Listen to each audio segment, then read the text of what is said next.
wanna see love make a comeback. I wanna feel hope when it runs out. I wanna see everybody joining in until kindness wins again.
Got some bourbon, that's even better.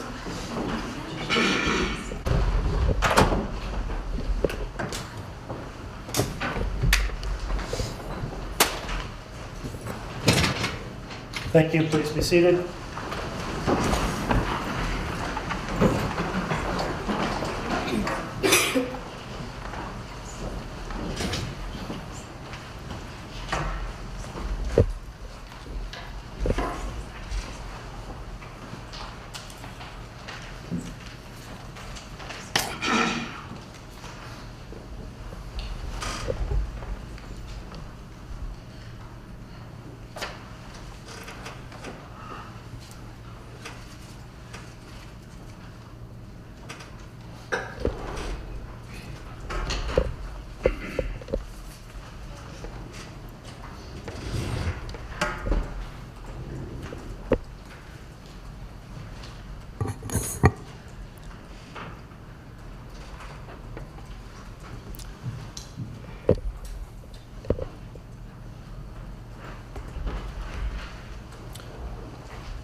All right, who's covering this arraignment on behalf of the state today?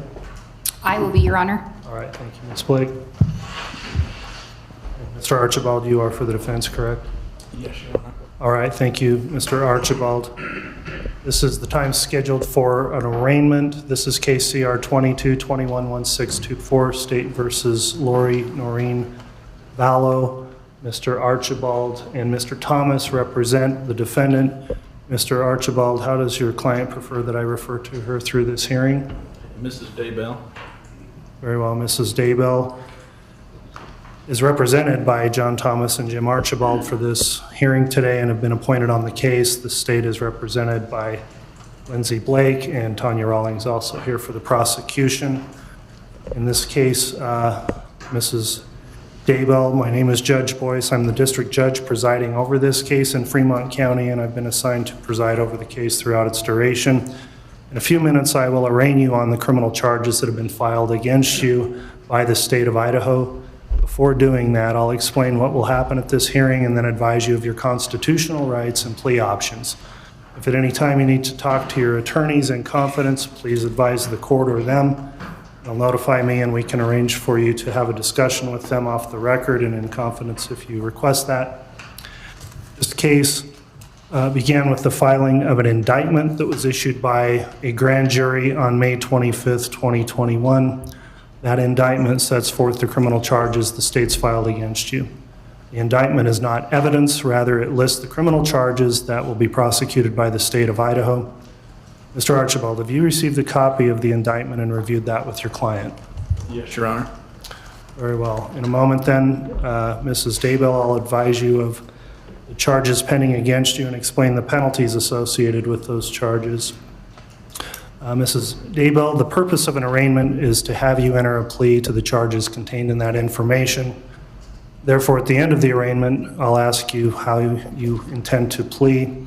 In that regard, you would have three options. Your first option is that you may enter a plea of not guilty.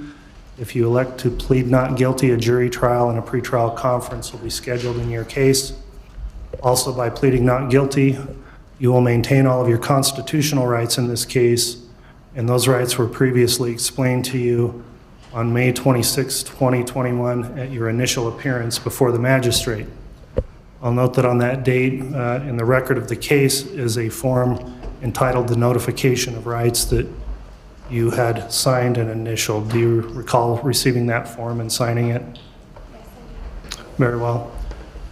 Among those rights, and I'll go back through several of those, you do have the right to be presumed innocent in this case. The presumption of innocence is a real and important right which lies at the foundation of our criminal justice system. Therefore, unless you either plead guilty at a later date or the state proves the charges against you beyond a reasonable doubt at trial, the presumption of innocence remains in your case. You also have the right to a speedy and public trial by an impartial jury of your peers, as well as the right to see, hear, confront, and have your attorney question all witnesses who may be called to testify against you. During the pendency of your case and at trial, you also have the right to be represented by an attorney. As you are in custody, you have the right to communicate with your attorney at all stages of your case, and reasonable access to communication with your attorneys will be provided. At your trial, you will have the right to present evidence in your defense and the right to subpoena power of the court to compel the attendance of witnesses to testify on your behalf. Finally, if you plead not guilty, you will retain the right to remain silent and exercise the privilege against compulsory self-incrimination. This means that you cannot be required to testify against yourself. However, you may voluntarily take the witness stand if you so choose, but you cannot be compelled to do so. If you decide not to testify on your own behalf, the prosecuting attorney can make no remarks about your failure to testify and cannot imply to the jury that exercising your constitutional right to remain silent is any indication of your guilt. Your next option, and second, would be to stand silent and enter no plea at all. If you decide to do that, the court would enter a plea of not guilty for you, and you would continue to maintain all of the rights I just explained to you. Your third option is that you may plead guilty to any or all of the charges. However, it's important that you understand if you were to plead guilty, you would automatically waive rights, including rights under the 4th, 5th, and 6th Amendments to the Constitution, as well as similar rights contained in the Idaho Constitution. If you were to enter a guilty plea, then I would go through in more detail those rights you'd be waiving before that time if I was advised that's how you intended to plead today. It's very important that you understand all of these rights and options that I just explained to you. And so before I go further with your arraignment, do you have any questions regarding what I've just explained for me or anything you want to ask your attorney? Very well. Mrs. Daybell, you're brought before this court to answer for the indictment that was filed in this case, which alleges that you have committed serious crimes in that 6 felony charges have been filed in the grand jury's indictment. Before I allow you to respond by entering a plea to the charges in the indictment, I'll ask you a few questions. First of all, did you have any questions about your right and plea options in this case? All right, and have you seen a copy of that indictment and had it provided to you? And have you had enough time to review that indictment with your attorneys? Very well. At this time, I will review the charges contained in the indictment and the possible penalties for those charges. The indictment charges under count 1 the charge of conspiracy to commit first-degree murder and grand theft by deception, felony charges under Idaho Code 18-1701, 18-4003A, 18-2403-1, 18-2403-4A, and 18-2407-1B3. Your Honor? Yes. We waive the reading if a summary is acceptable. Very well. Mr. Archibald, if you read that, I'm fine with that. So that is the count contained in the charges contained in count 1, and that relates to a allegation of a conspiracy to commit murder in the first degree of Tylee Ryan and to commit grand theft by deception. I'll advise you, Mrs. Daybell, that the possible penalties associated with those charges are the conspiracy to commit first-degree murder is punishable by death or imprisonment by life imprisonment for life, and if the death penalty is not sought, a mandatory life sentence with a minimum period of confinement being 10 years. That's the possible penalty on the conspiracy to commit first-degree murder charge. You understand that charge and the possible penalty there? Very well. The second part of that count is grand theft by deception. That's a felony that's punishable by a fine not exceeding $5,000 or by imprisonment in the state prison for not less than 1 year nor more than 14 years, and which may also contain a restitution requirement. You understand that charge of felony grand theft? All right, the next count of the indictment alleges a charge of first-degree murder, and that is in relation to Tylee Ryan. That charge of first-degree murder carries, again, the penalty of being punishable by death or imprisonment for life, and if the death penalty is not sought, a mandatory life sentence with minimum period of confinement being 10 years. Do you understand the charge and the possible penalties in count 2 of the indictment? Yes. Okay. Count 3 is a charge of conspiracy to commit first-degree murder and grand theft by deception. That is an allegation relating to an alleged murder in the first degree of Joshua Jackson Vallow, hereinafter referred to as J.J. Vallow. Again, that conspiracy to commit first-degree murder, I've already indicated what the penalty is. It's the same as in the prior count. Do you have any questions about that charge or the possible penalty? Very well. The next part is grand theft by deception.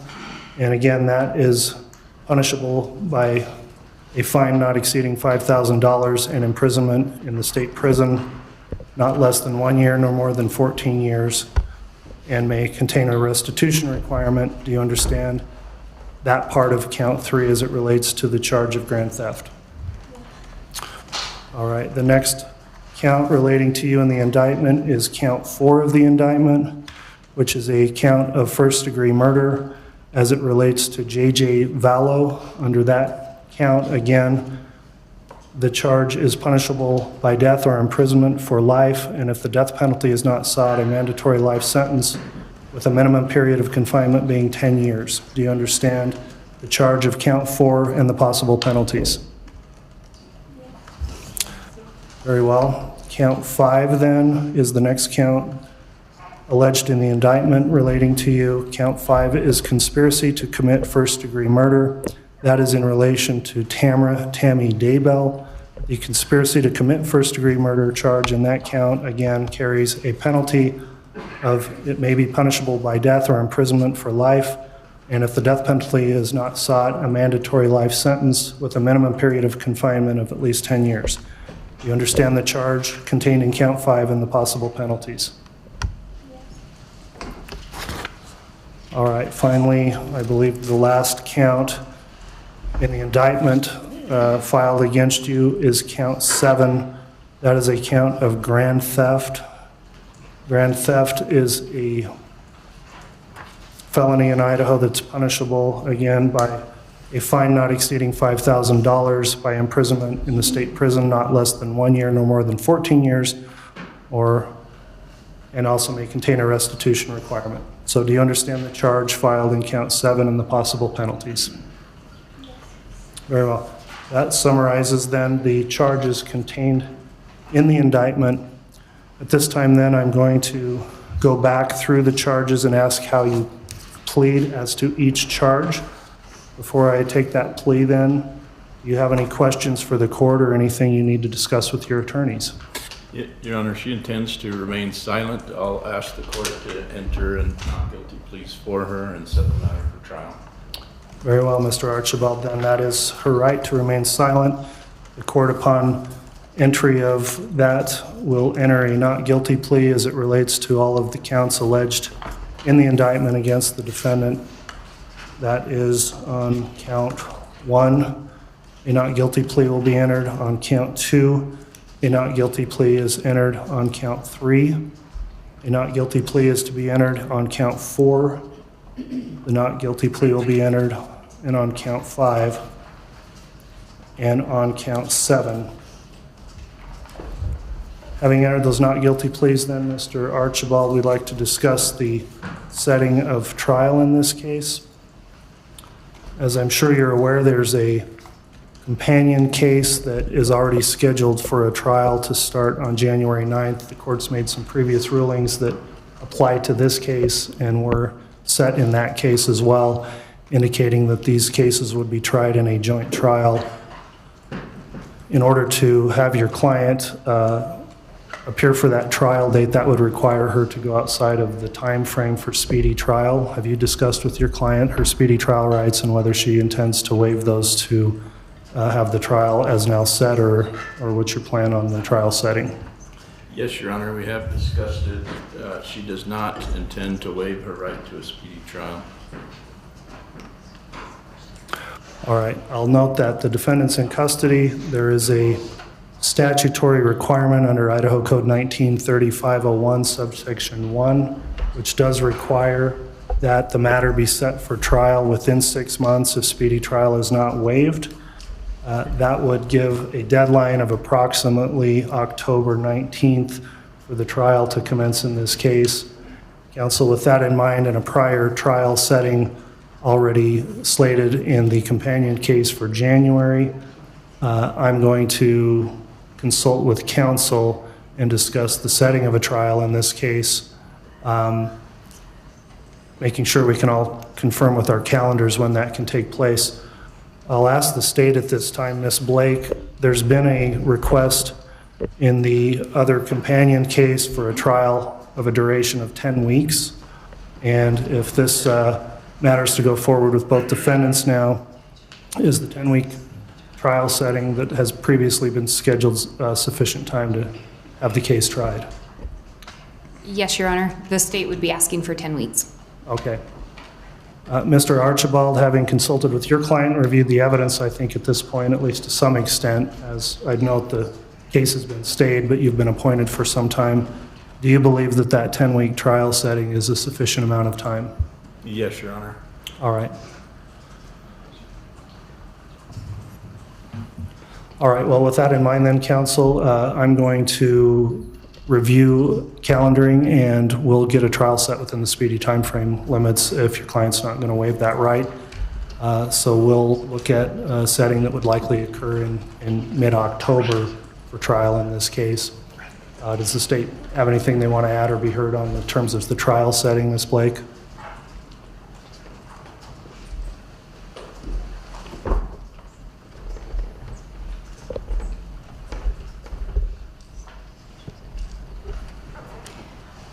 Your Honor, I think with the request to have the trial held within 180 days, it sounds like this court is going to look at the court's calendar. I think the state's thought process would be we'll look at our calendar as well. Right now, there is a court order indicating these matters will be tried together, and there had been a severance motion which was denied in the companion case at this point.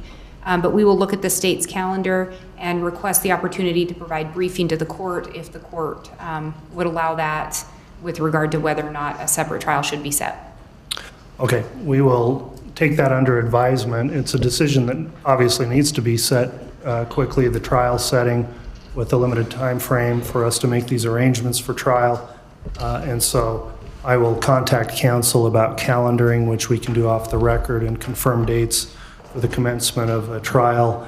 The presumption being at this time that it would be a single trial together with both this case and the companion case of State versus Chad Guy Daybell, case CR 22-21-16-23, to be tried together. But if the state believes that's not the case based on the previous rulings, I'll consider that. However, we'll set out a scheduling order, and I'll advise counsel that we'll need to have these dates sorted out by the end of this week, because I'd like to get the matter on the calendar so that we can start making arrangements for trial.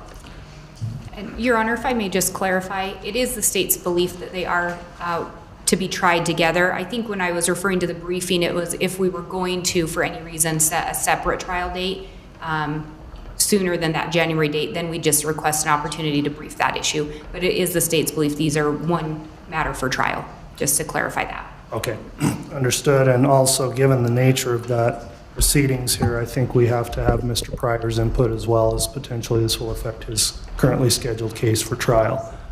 So that will, I believe, conclude what we need to cover today on the hearing for the arraignment, and I'll get together with counsel to determine trial dates, and then we'll get a scheduling order out once that's been confirmed. Mr. Archibald, is there anything else we need to bring up for the defense today?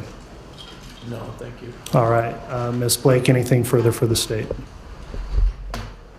Your Honor, I think the only other thing the state had to mention today was the state has filed a motion for a joint status conference in the 2 case numbers.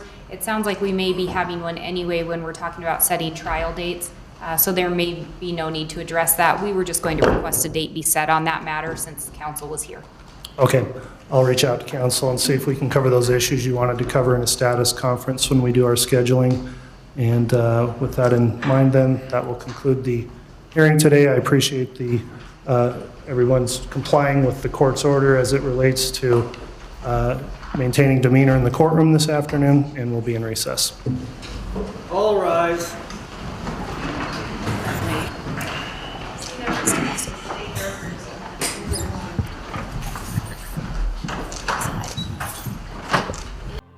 Really, really, really, really, really, really need your love. I'm begging you to be kind. I'm begging you to be kind.